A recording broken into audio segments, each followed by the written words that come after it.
Čia va dienos norma būna jiems.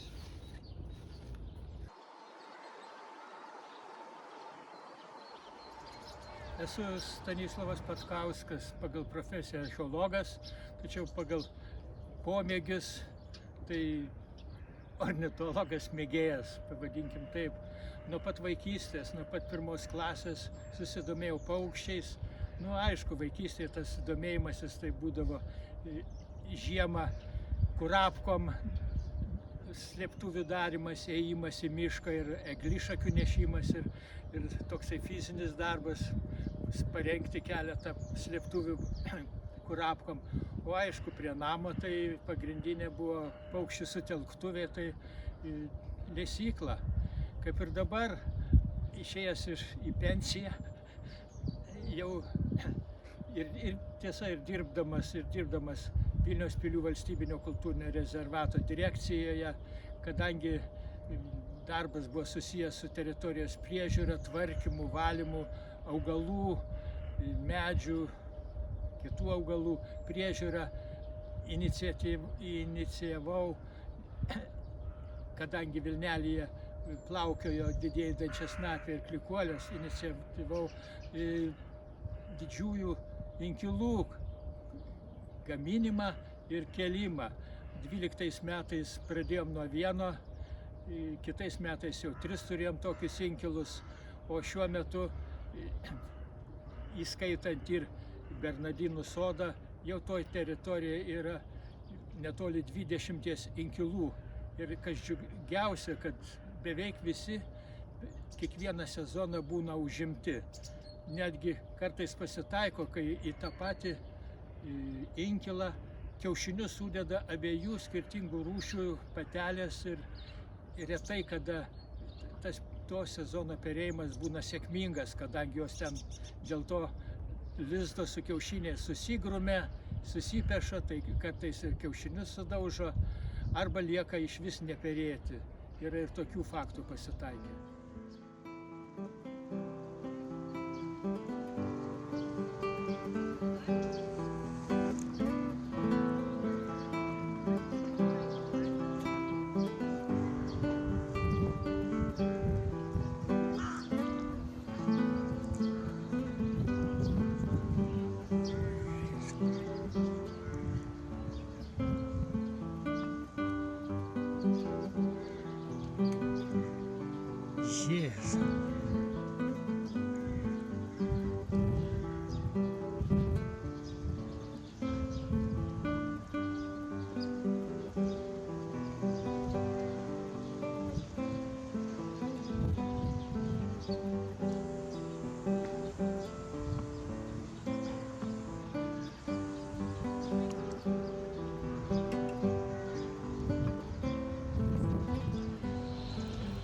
Prie medžio, kuriame įkeltas pats pirmasis didiesiam dančiasnapiams skirtas inkilas. Nuo 2012 metų kaip tik prasidėjo čia didžiųjų dančiasnapių perėjimo mūsų rezervato teritorijoje era.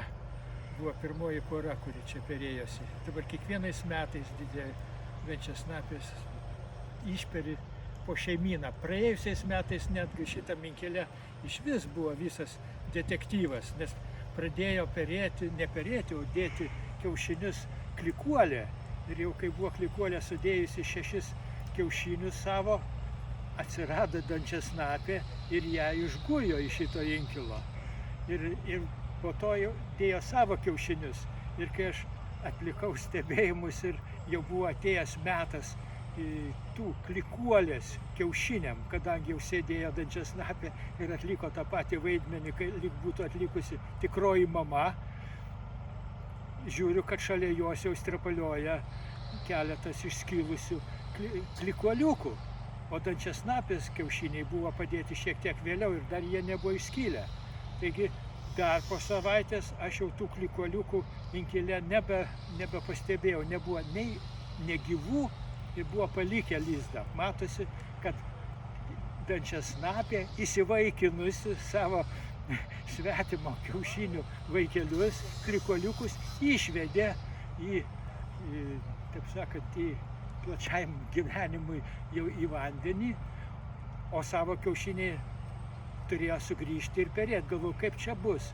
Ir dar už savaitės prieš tai mano užfiksuoti 4 didžiosios dančiasnapės, dar neišskylę kiaušiniai buvo galutinai išperėti ir inkile neberadau nei vieno likusio kiaušinio. Štai tokia istorija vien per pernai metus prie šito inkilo.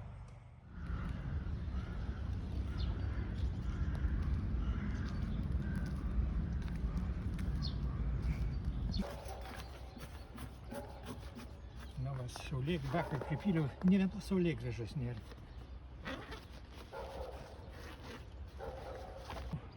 Nu, dėl lesinimo tai dažnai čia kurie antis žiemą, nors vanduo neužšalęs, ypač senyvo amžiaus žmonės, senukai, nesakyčiau, kad nuo savo stalo perteklių kažkokį maisto.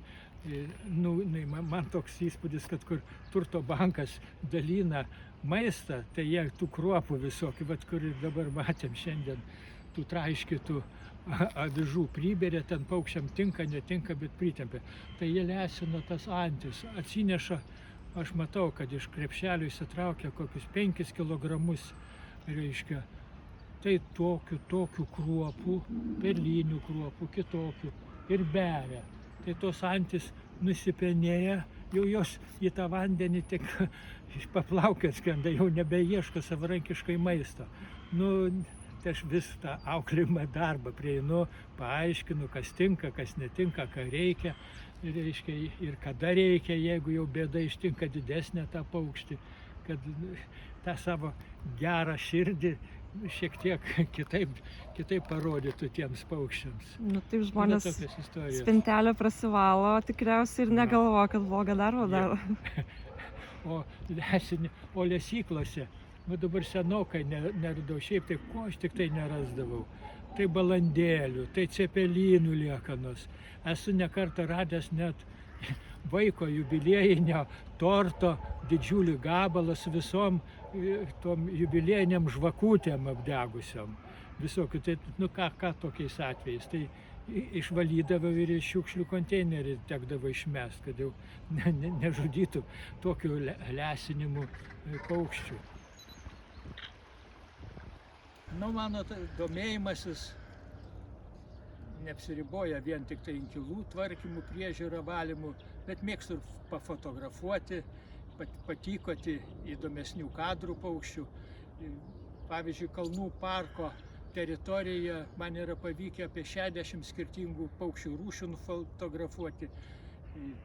Prie Vilnelės dažniausiai susitelkia ypač žiemą, ne vien didžiosios antys, bet prieglaudą randa ypatingai, jeigu didžioji dalis vandens paviršiaus pasidengia ledu, tai tuose properšose ir dančiasnapiai, ir klikuolės. Na, kartais atskrenda tulžys pasimaitinti.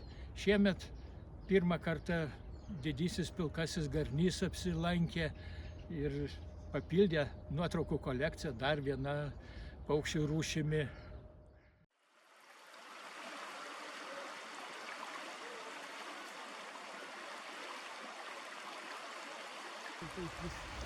Sakydavau, kad mes prisidėjom gal prie populiacijos gausinimo iki 19 metų. Didieji dančiasnapiai buvo Raudonosios knygos sąrašuose, o dabar jį išbraukė. Kaip jau, nu, va, akmys, kaip žiūrėjau.